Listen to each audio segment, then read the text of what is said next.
Hi everyone, I hope you're having a wonderful day. Well, I'm so excited to share today's video with you because we're going to be touring one of your cut flower gardens. And this is something I want to do a lot more of here on the channel this year and henceforth. I absolutely love just seeing your gardens on Instagram, watching your YouTube channels, and I really want to highlight all the cut flower gardeners out there that I can. I'm so inspired by seeing how people have used their space, the flowers that they're growing, and the life that they're bringing into their gardens. So in the first in this series of videos, we're going to go and visit my friend Bobby's cut flower garden over in Virginia. So without further ado, Bobby, take it away. Hi everyone in the North Lawn Flower Farm Garden community. My name is Bobby and Danielle has invited me to be a guest on her channel. It took me about 2 seconds to say yes, yes, yes. So thank you so much, Danielle, for inviting me. I'm absolutely thrilled to be here. Thank you everyone for watching and for spending a few moments with me in my garden. Like Danielle, I live and garden in a zone 6B, but I am in the Blue Ridge Mountains of Virginia. You know, I kind of call myself a tween gardener. I grow cut flowers on a small scale, and all my flowers are for giveaway bouquets or for donating. I have a local senior center project coming up with my flowers. So I thought it might be interesting to see flowers grown on a small scale from a small grower perspective. I grow everything in raised beds. And very much like Danielle, I was greatly influenced by my grandmother. My grandmother could grow just about anything. So I kind of have that in my soul from her. And hopefully I'm passing that on a little bit to my grandchildren. They all love growing. They come down and help me in the garden. They all have their own garden spaces in their gardens, and they're so proud to show me what they've grown, whether it be flowers or vegetables. So hopefully I'm doing a little part to pass that on to them. My granddaughter helps me a lot of the time with my filming, but she's not available today, so it's just kind of me and you. So I'm going to take you around and show you some things in my garden. So let's do it. While we are right here, I thought you might like to hear a few details about this structure. We're calling this our faux porch. My husband and son-in-law built this for me for one of my birthdays. I showed them a picture of what I wanted and they built it, and I absolutely love it. All of the items you see here are items that were used on the farm, as well as the wood for the structure was from the farm or is from the farm. So it's very nostalgic to me. I'm very sentimental and I love having it here as a part of the garden. My husband and I have another YouTube channel and we use this setting a lot of times to make some of our videos. So such a fun part of the garden.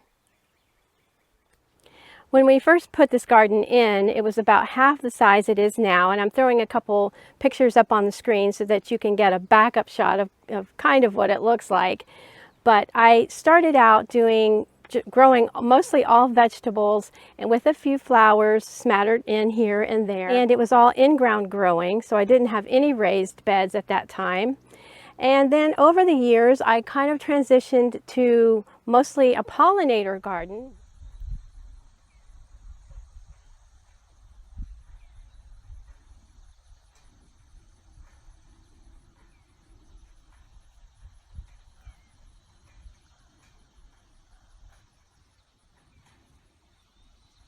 And last year I got bitten by the cut flower bug, and I started making bouquets and started giving them away and realizing I love this. I love doing this. As my sister-in-law kind of said about herself, I'm better at growing flowers than I am at growing veggies, although of course we need our veggies. I do grow a few veggies, but mostly these days I'm pretty much all about growing my cut flowers. So what I think I'll do now is take you off the tripod and put you on another tripod so that you can see more detail about this garden space. We grow a mixture of cool flowers and warm season tender annuals, and I can see the sun. It's about 6:30 right now, so the sun is really beaming through. When we extended this garden bed, it was for my 60th birthday. My hubby and I extended this garden and we added these Vigo raised beds. So as I said a few moments ago, I garden in mostly all raised beds But for the cool flowers, it took me about a year, and I'm still wrapping my head around the concept of growing cool flowers. But Danielle has really helped me, and she pointed me to Lisa Mason Ziegler, who we kind of call the queen of cool flowers. So both of them together are sort of teaching me and training me about cool flowers. It's just taken me a while to really get the concept of when to start them and what to direct sow and what to sow in the fall and so forth. So I'm getting there. We're looking at Feverfew. Feverfew has become one of my favorite fillers. Everybody thinks it's baby's breath when they see it in an arrangement, and I say, no, it's Feverfew. And they say, oh, you're right, I see that it's not baby's breath. Behind that on this trellis, I have, let me move out of the sun, here we go. Behind that on this trellis, I have a mixture of Cosmos, which is a warm season tender annual, and Lysianthus. I think next year, and I've always put the Cosmos in the middle of this trellis, but I think I'm going to really cut back on the Cosmo and really focus on the Lysianthus, because I absolutely love the Lysianthus. They're so beautiful. They last so long in a vase. Now, I do not grow my Lysianthus from seed because, as you probably know, it's pretty hard to grow from seed. I get mine as little starts, but everything else I grow from seed under my grow lights, or I direct seed. And then I stick and use any kind of a container I possibly can. You can see they're jam-packed.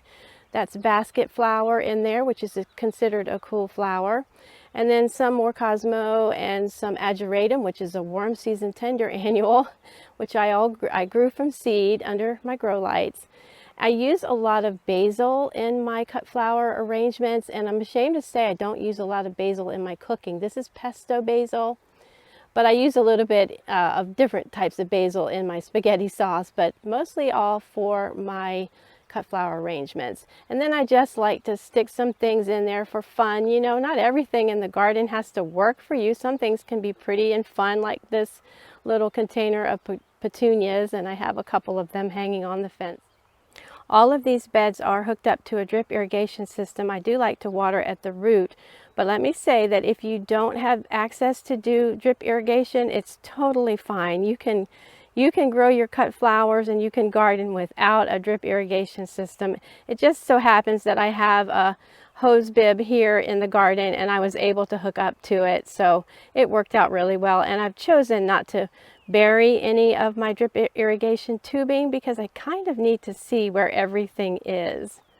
So let's move on to this next bed. I have a Fire King pincushion flower and another type, and I keep forgetting to look it up, but the darker here, you probably know what that is, but I have the seed packet, I just forgot to look at it. And then the star flower. Do you think I grew too many star flowers? There's quite a bit in here. Oh, but I love them. I love using the seed pods, and I love using the flowers in the cut flower arrangement. Both work really well, and of course you can dry the seed pods and you can save your own seeds. You would never need to buy the star flower again once you start growing them, because you'll have so many seeds. And then here's some more basil. This is cinnamon basil. I haven't started using this yet because it's not quite tall enough. This is Thai basil. And then in this bed we have Colorado yarrow and our straw flowers. Don't you just love straw flowers? Thanks to Danielle, I have had my love for drying flowers renewed. I used to dry flowers back in the day and got away from it, but thanks to Danielle, I've had the dried flower Christmas tree for the past 2 years and just have enjoyed drying flowers so much. My grandchildren also love to dry flowers, so they come down here and harvest, and they grow their own flowers for drying as well. In these two beds, I have a mixture of cool flowers and warm season annuals. The front one here is Xanthos, I think that's how you pronounce it, Cosmo, and I absolutely love that buttery color. It's a little bit of a shorter Cosmos, and I've been enjoying that a lot. And then I have some Status. I grew QIS apricot and seeker blue, and it's all coming into bloom here. And then my prize back here is my one and only Bells of Ireland. And let me walk around here so you can see some of the bells. It's the only one I got to germinate, but I am super excited about that. And I'm going to be drying most of these bells. I'll use for drying. So happy to have that. In this back bed we grew Dara, or we are growing Dara. Dara is false Queen Anne's lace, and unlike the native Queen Anne's lace, which we have quite a bit on the farm here, the Dara doesn't really shed in your arrangements. It starts to shed once it gets older, just a little bit, but nothing like the native Queen Anne's lace. So makes a beautiful addition to your arrangements. And I've kind of flip-flopped. I am going to grow Dara, I'm not going to grow Dara, I am going to grow Dara, I'm not going to grow Dara, but I think I'm on the I am going to grow Dara again. And I also had Buplurum in this bed, which is now all done. I sowed the Dara and the Buplurum in the fall here in my Zone 6B, and they overwintered and then started picking up once the weather started warming up just a bit. And you can see the American Legion poppy in front there. I sowed poppy seeds everywhere. This is a fire ring here that I kind of converted to a raised bed. These are Benary's Giants, or you may say Benary's Giants. I think the Benary's Giant is my favorite zinnia to grow. They have nice long stems, nice flower heads, and just a wonderful, wonderful cut flower for your summer flowers. And then in this bed, let me back up a little bit. I have had some succession of my Pro-Cut sunflowers. You can see that I've removed. And then I have another succession coming on. And then I have this wonderful volunteer. It's a volunteer Pro-Cut sunflower. And I really would recommend that if you have some volunteers in the spring that you kind of remove them, because they take up a lot of the space that you need for your Pro-Cut sunflower production. But I did let this guy stay just for fun. While we're talking about sunflowers, these 3 beds I created just for my Pro-Cuts, and also this year I've added Sunflower Steve sunflowers. And Sunflower Steve is a sunflower breeder who has kind of worked on his sunflowers, perfecting them. He grows kind of a fluffy double sunflower. It's so pretty, and I've had some that have already bloomed out. But I grow mostly Pro-Cuts for my arrangements. And these raised beds are the no-dig method, and what I did was just lay some craft paper down, and then I created a wall with the rocks, and they're about 13 inches deep. Then I filled them with some compost and some soil. That's a really good depth for a raised bed, actually, 13 inches. And they've worked out really great, and I used them for my Pro-Cuts. And you can see I've already cleaned out a bed, getting ready for the next succession. These 4 beds in the front were the original raised beds here in the garden. And my granddaughter and I, for the last 2 years in the fall, have planted tulips in the trench style method in 3 of the beds. So we won't be able to plant tulips in those 3 beds this year. We have more zinnias in this bed. We have the Queenie series and the Zinderella series growing in this bed. But as I said a few moments ago, the Benary's Giants are still my favorites. And then I have Snapdragons growing in this bed. I grow Rocket Pink and Rocket Mix, Rocket Yellow, Rocket White, Rocket Bronze. And I'll put a picture up on the screen so you can see some of the ones we just harvested. These will be going on their little rest period for the hot heat of the summer. And then they'll pick back up during the cooler, when the days start turning cooler and the days start getting a little shorter. They'll pick back up with more blooms for me. And then walking up here, I just have another container with another zinnia succession. And these are my dahlias. I was a little bit late in planting my dahlias this year, but my tubers, but I think they're going to be fine. They're doing well. I just pinched them back, and I'll start fertilizing them here now that it's July. I use fish and seaweed fertilizer, the liquid, because it's low in nitrogen, and your dahlias don't like a lot of nitrogen. On this trellis in the middle of some more dahlias, you can see we have the cup and saucer vine, and then I had this brilliant idea, not so brilliant idea, to add some hyacinth beans in with it. So there's a little bit of a tug of war going on between the cup and saucer vine and the hyacinth bean, and I've been having to trim the hyacinth bean back because I definitely don't want that to choke out my cup and saucer vine.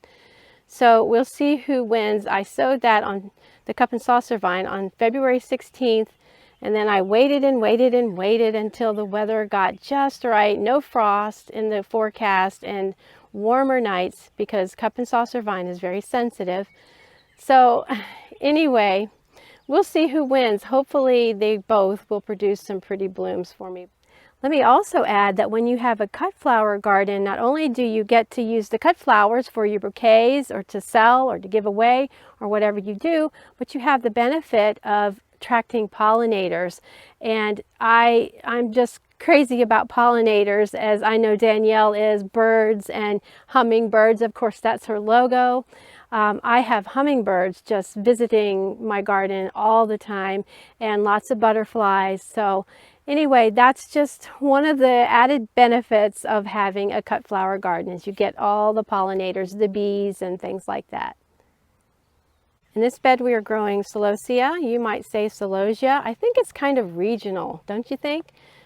The different way we pronounce things. Last year I grew the flamingo pink, and that was the only variety I grew. It did so well for me. It was great as a filler, it's great as a dried flower. But this year I decided to add a few more varieties, so I can see some coming on ready to harvest there. I love Celosia for drying and for filler in your arrangements. This is Bee's Friend here. The first year I've grown Bee's Friend, so I'm excited to see what that will do. This is Gumprina in this raised bed. Gumprina is another favorite of ours for drying and for using as a filler flower. Gumprina dries just the way you pick it, except for the white. The white fades just a little bit, but for the most part, Gumprina dries just perfectly. Some of this is ready to harvest, like this guy here, he's ready to harvest. But one like this, not ready to harvest. When you do the wiggle test, you can see when they're ready to harvest. And this will get quite a bit taller. Really enjoy having Gumprina in the garden. Well guys, just like you, I have learned so much from Danielle's channel and from Danielle. She's my garden mentor, and even though there are quite a few years difference in our age, we're kind of kindred spirits. We're very much alike in our gardening practices, and like I say, a lot of that I have learned from her. One of the things I think is so important in your cut flower garden is to learn pest control, and you can't always do that. You can't always control those bad little bugs. I say in my videos, some of the best defense I think for your garden would be your hands and your own eyes. Just getting out there, looking in your space, seeing what's going on, and then taking your hands. I'm telling you, I have squished so many bugs in the last 2 years, more bugs than I care to think about. And then just having some good old-fashioned soapy water buckets everywhere. You'll be surprised what you can just pluck off of your plants and plunk in that soapy water. But I do not spray anything other than occasionally a little bit of soapy water here in my cut flower garden. You know, sometimes I'll spray a little bit of soapy water on a certain area, and that would be like a Castile soap and water mix only. I don't use Dawn or anything that's spraying directly on my plants. I used to be the girl that would spray the synthetic sprays and chemicals and things on my garden area, and I have learned, I switched over to all organic sprays, but then I'm getting more and more away from spraying anything at all, just using my own eyes, my own hands, and letting the good beneficial bugs be here in my garden to do their job. Hello, little friend.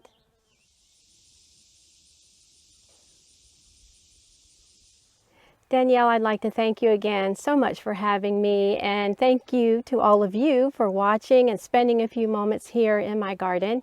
And I will end up by saying, as Danielle says, happy gardening. Bye-bye, friends. Well, wasn't that just absolutely wonderful, friends? I'm so inspired by Bobby's garden. I love the layout of her garden. I love her use of pots to grow cut flowers. I love those homemade structures that she built, that she has vining crops growing up.